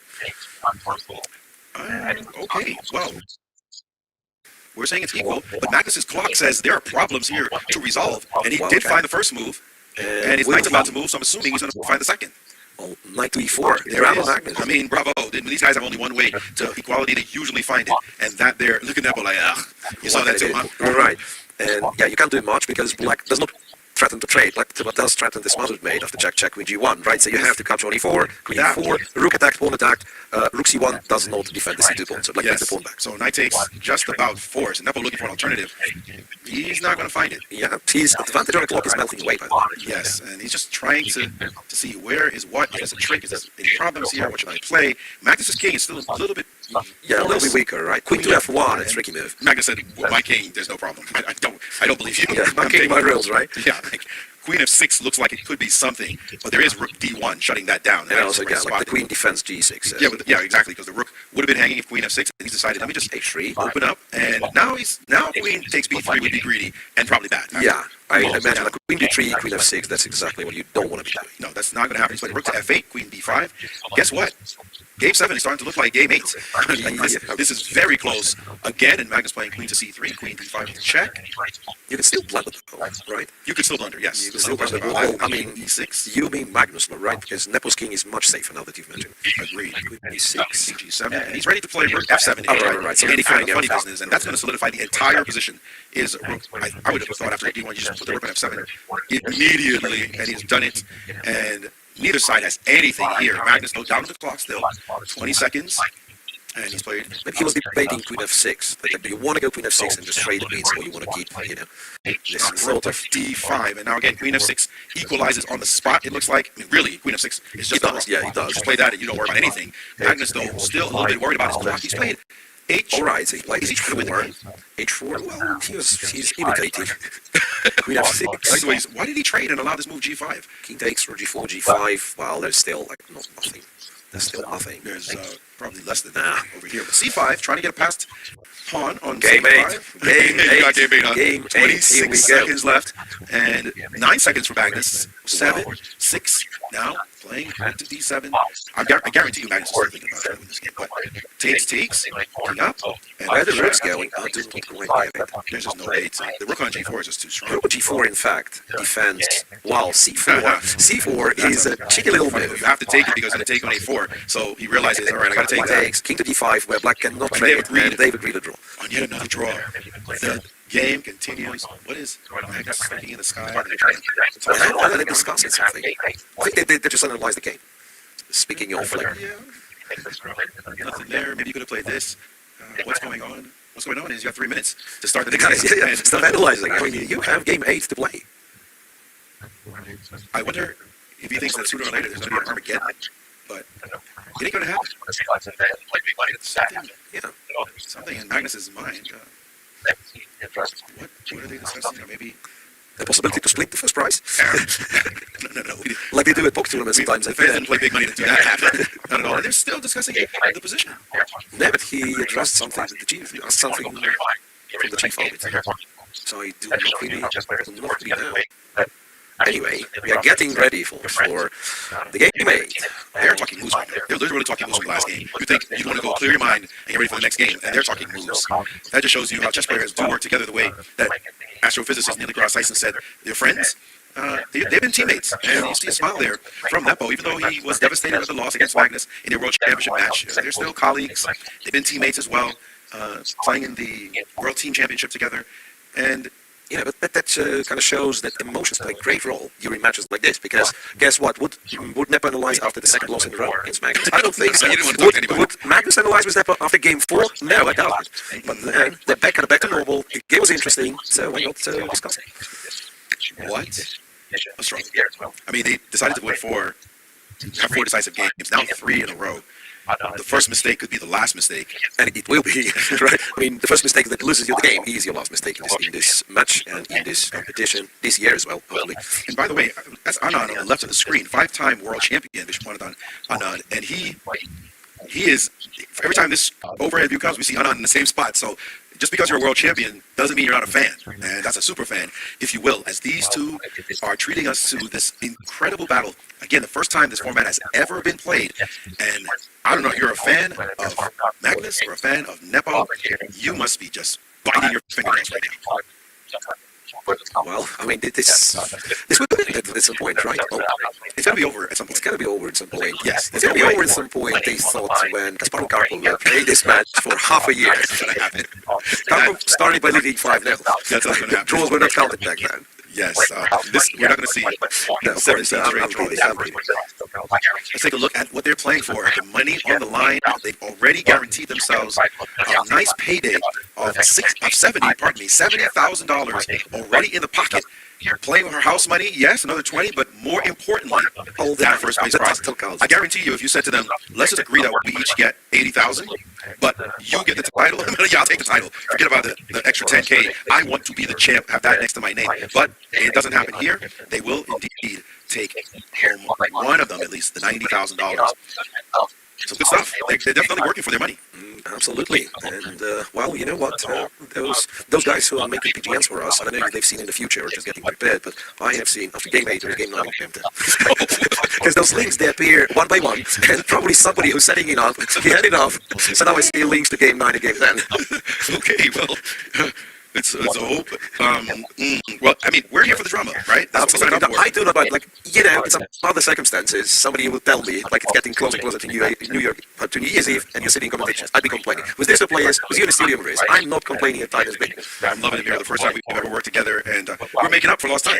Oh, yeah, absolutely. No, seriously, thrilled to be here. It's a great match. Game 8 is about to start. That's, I'm thinking what should happen. I'm really not sure what was this exchange between Magnus and Holoftrak. I don't know either. We're still seeing the money on the screen. Our And director no was reminded information. that it is indeed this kind of money that we're playing for. But wow, the champion already decided for the women is the women's world champion, showing her blitz skills as well. She didn't place in the rapid, right? Wait a second, what did she place in the rapid? I've completely forgotten. Man, Rapid was so long ago. Rapid was like Maybe a week ago. 50 games ago or something. No, Right, it wasn't a week ago. It We was just 50 sat here and days called the ago. whole thing and somehow managed to forget what she won. And it was actually her that won the silver in rapid. Speaking of, Yes, she did win the silver medal, and so coming in second place, and now winning the gold. So she's the, well, actually, she tied for second. She came in second in the rapid and won the blitz. Nepo came in a tie for second in the rapid. Could he win the blitz? And we see a mirror of that event. That's what he's looking for. that's possible. Well, I'm thinking it's crazy that well, she almost got the double. Nobody in the history of those Rapid and Blitzes got the double. And I don't think. Oh, maybe Magnus done once. Magnus definitely Magnus did. done once. Yes, Magnus definitely did it, and I forget what year he did it, but we could probably pull up all those graphics. Although that would Yeah, that'd be. maybe take a little too much time, as this has been delayed a little bit. No, Yeah, All definitely we've seen was. so far. Definitely was. So Magnus is walking, and look, clearly there's a discussion. There's clearly An extended break of some kind, because clearly a discussion of some sort. what is happening? Magnus is just rolling back and forth. I'm not sure what is happening on the floor. And it's clear that, and it's like clear that well, it's not like there is the time to start the game when Nepo was missing, because otherwise Magnus would be seated and yeah, the clock would have been started. Yeah, we have Charlize on the floor trying to figure out exactly what's going on with the storyline, because maybe Nepo had to go to the restroom, and they're giving him that chance. No, look, There he is. They're both there. They're both there. They're talking to each other, and they are not planning to sit at the board, Maurice. I'm confused. She'll like. I'm definitely confused as something. Why are they walking away? They should be playing another game, and I mean, you're not going to change the rules and make it Armageddon, are you? Wow. I do not know. Well, after Magnus managed to, well, not change entirely, but kind of bend the rules about genes a little bit. You know what? I'm a little bit surprised. I do believe we're setting up with Charlize. Yeah, I She hope might be so. able to tell us exactly what's going on. As I can see her prepping on the left side of the screen, and we're going to jump to Charlize to find out exactly what is happening. And let's the game go is down not to the starting floor. yet. What is the mystery? Clear it up for us. We're live in the playing hall where things have taken a dramatic twist. After making draw after draw after draw, the players Magnus Carlsen and Jan Nepo have requested to split the golden prize and both be tied first. Currently there's a delay, arbiters are making a decision. Let's wait to find out what happens. No No way. way. No way. No way. I don't know what to say. Come on now. I don't know what to say. You can privately agree to split the money. I don't know, to cut the the award in half and store each of you to your half. But you have to battle it out. That's my bottom line. You have to battle it out. I'm sorry. Okay. Anyway. We, as much as we would like to be over, to split the prize, what is the point? And the thing is that they're both requesting it. They could literally make a mockery of things and just make draw after draw after draw. They can on purpose. It's almost like a blackmail. You know what, guys? Why are they? We don't see the ladies request that. No. They made 5 draws in a row, and they're virtually sisters. They're compatriots from the same country. They could have made that request as well. I would be stunned by such a result. To be sure, by such a decision, I don't see the reason for it. But what's the big deal? I'd Play more chess. say, no, look, but I'd say there could be kind of a little bit of an oversight in the rules. But really, what they do in this situation? Because so far now, what do you do as an arbiter? Let's say, what do you do as a field official? So far, they were not like making fun of it. They were very well fought draws. Yes. But well, they haven't passed. Now we say no. Things can happen. They have someplace to go? They have a flight to catch? Well, I wouldn't know this, Maurice. I don't know if we should ask for a short break to kind of try to clear things out. Bro, Charlize just gave us that information. And so we have some more comments now from Charlize to clarify things a bit more. Let's hear it. It looks like a decision is about to be made. Nepo talking on the phone. We have a FIDE official here. Magnus nowhere to be found. But at any moment we're going to hear the outcome. Will we have two new Blitz World Champions? Okay, a phone call is being made. To who? We don't know. But everyone is talking at the same time. I think it's about the players giving their reasons on why this should be given. Now, of course, rules have been changed quite a bit here at the FIDE World Rapid Blitz. Will this be a new one that's changed? But by the way, this is not uncommon. In the Olympics, we also saw that double gold medals were given. So this happens in sport before. And will it happen for the first time in chess? Let's see. Okay, let's follow the players. Something's being decided. So, games, the draws have been entertaining. Okay, phone call after phone call.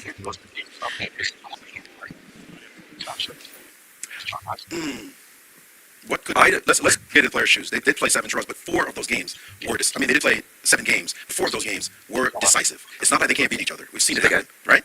So, and games, even the draws have been entertaining draws.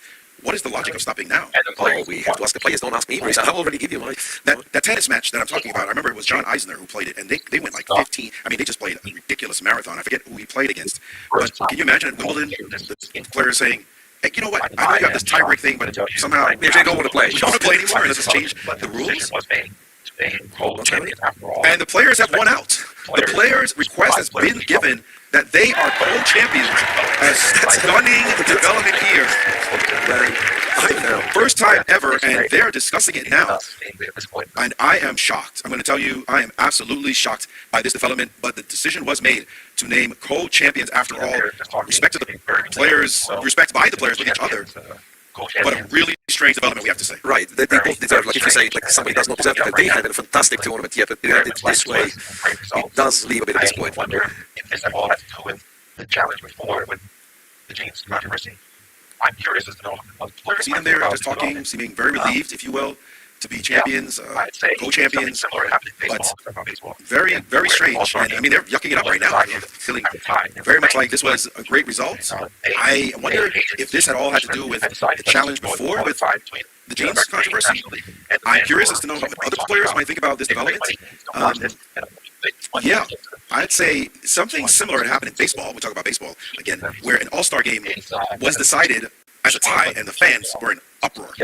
They hated the decision. The commissioner had decided, let's just call it a tie between the American League and the National League. And the fans were like, what are you talking about? We paid money to come watch this, and people paid big money to even get into the building here to watch this one. So to not see a winner, when they were a clear winner, that is an interesting development to be sure. But nothing we can do. We're the announcers. We've got to just call it as it is. We do have co-champions for the first time in history in the World Blitz Championship. Also the Rapid as well. We've never seen it before. We now have co-champions. I saw this happen myself in the Sinkfield Cup, where Fabi, Aronian, and Magnus were tied, and all 3 petitioned the arbiter saying, we don't want to have a tiebreak because we think the tiebreak system is a little bit funny. And the arbiters did decide to give them the title, all 3, and they were co-champions. So as Charlie said, this has been done before, but a really unusual thing to see happen here. Yeah, you're absolutely right. We have no longer stuff to comment if we consider ourselves chess commentators. I think it's all my fault. I should have brought this Cup of Kasparov thing up.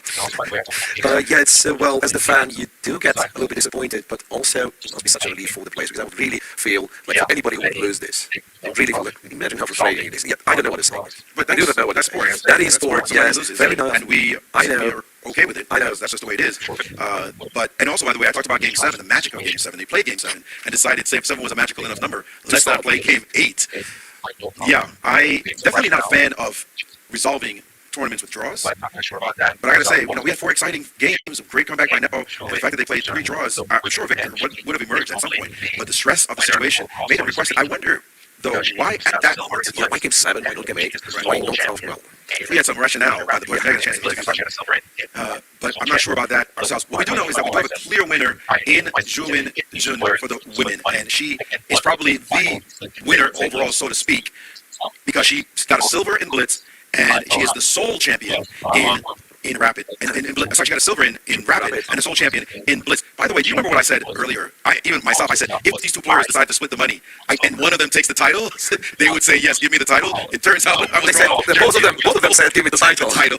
Well, how wrong were we? As Jun, as we said, she is the silver medalist in Rapid and the champion in Blitz. Nepo, it turns out, was tied for the silver and died for the gold. And Whatever time for the it gold means. as well. So co-champions, we don't even have the name there necessary, as it's co-champions to close things out. What to say? But we'll be having a prize giving ceremony soon, and I'm not sure if we're closing, if we'll be having it looks like we are closing the show right now. We'll have a prize giving ceremony soon. Well, we want to thank every one of you for watching. Certainly, I want to thank my partner in crime, Yevgeny Miroshnichenko, Grandmaster, and fabulous co-commentator as well. We want to thank everyone, the staff that did such a great job making this smooth for us. And we want to thank the International Chess Federation for running this event, bringing it to New York City. I know it's a very expensive thing that they had to do. Trust me, coming down to Wall Street, it is not cheap whatsoever. Miro, it was indeed an entertaining show. Well, it was very pleasant tournament to be at, even as a spectator, because as a commentator, so that you get to see a lot of stuff, you get to talk to people. And once again, we thank you very much, because that was a real pleasure. Thanks, folks, and Happy New Year. Enjoy the new year. If you're already in 2025, those of us will be enjoying it shortly. Definitely go party, have a great time. As we close out the year with the World Rapid and Blitz Championship, the FIDE World Rapid and Blitz Championships. We're signing off for 2024. All the best to you in 2025. Good night, everyone.